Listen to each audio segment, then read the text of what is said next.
এদেরকে হয়তো আমরা সেভাবে খুব ভালো করে চিনিও না, কিন্তু এদের প্রতিটা ভিডিও যখন সামনে আসতো দেখতাম যে কীভাবে তারা একে অপরের পাশে আছে। কঠিন সময়েও যে একজন স্ত্রী তার স্বামীর পাশে এভাবে থাকতে পারে, এটা প্রতিটা মেয়েদের বোঝা দরকার। যে চাইলেই সে তার প্রিয় মানুষ, ভালোবাসার মানুষের পাশে এভাবে থাকতে পারে, তাকে তার মনোবল জোগাতে পারে।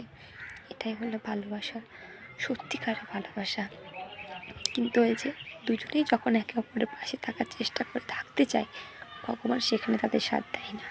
সেটাই হলো শেষ পর্যন্ত ক্যান্সারের কাছে হার মানতে হলো। ভগবানের কাছে প্রার্থনা করি তোমরা যেন পরের জন্ম এভাবে স্বামী স্ত্রী হয়ে একসাথে থাকতে পারো।